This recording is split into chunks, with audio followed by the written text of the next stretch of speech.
Quelles ont été les avancées en matière d'émancipation pour les femmes marocaines ces 20 dernières années? Les réformes ont-elles permis aux femmes d'être davantage visibles dans les sphères publiques et privées de la société marocaine? Certaines réponses se trouvent dans le rapport intitulé Leadership féminin au Maroc entre visibilité et invisibilité, un document produit par le laboratoire d'idées marocain Policy Center for the New South. Ce document a été dirigé par Nouza Chekrouni, ancienne ministre de la Condition des femmes et ancienne ambassadrice du Maroc au Canada. Bonsoir et merci d'être avec nous. Dans le premier chapitre de ce rapport, vous dites que le Maroc a réalisé des avancées non négligeables dans la lutte contre les discriminations à l'égard des femmes. Quelles sont précisément ces avancées dans un environnement marqué par la masculinité ?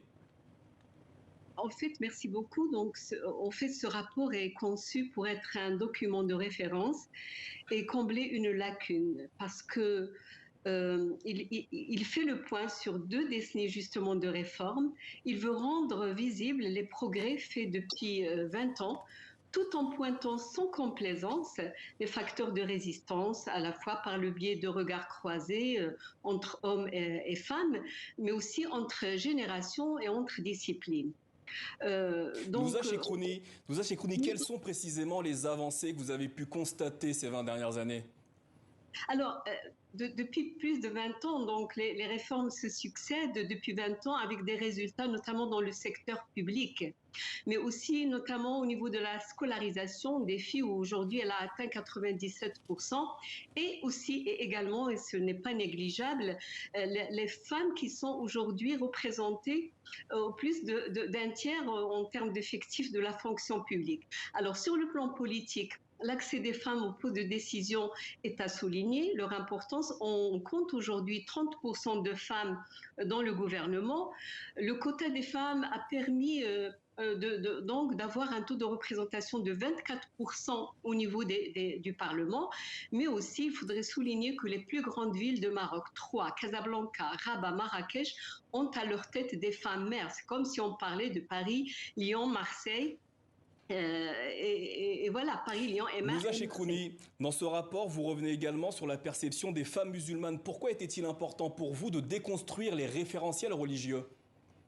Mais écoutez, c'est une question, le poids de la religion est très important et par conséquent, toucher à cette question, mais avec un regard à la fois juridique.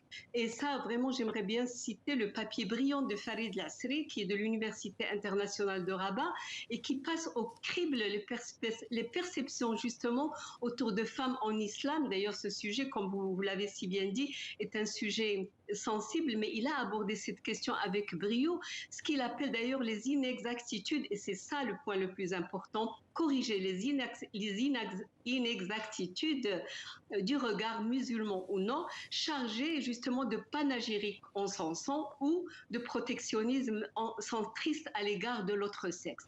Donc c'est juste rétablir un regard qui se pose sur la femme d'un point de vue juridique comme une citoyenne et donner une nouvelle dimension à cette question à travers un regard justement d'un spécialiste de l'islam.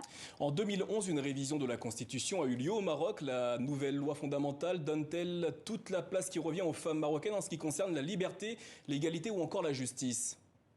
Il est très important de souligner les avancées qu'a apportées la Constitution de 2011, puisque dès le premier article, elle stipule justement l'égalité entre l'homme et la femme. Mais au-delà de tout cela, la Constitution a mis en place justement, ou a au moins exprimé l'ambition de créer un mécanisme pour la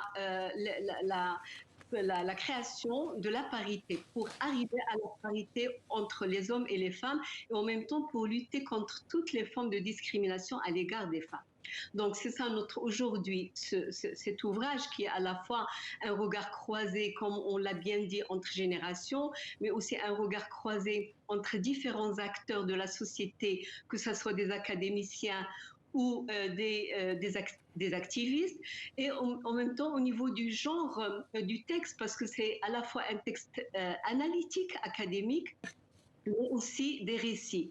Alors tout cela, nous disons que nous avons voulu parler du leadership qui est invisible, parce que le leadership, il ne se concentre pas uniquement au niveau du pouvoir, mais aussi il est au sein de la société. Nous avons voulu faire de cet ouvrage un ouvrage qui porte justement les voix des femmes que nous nous entendons pas, mais qui ont un impact sur leur communauté grâce à leur leadership.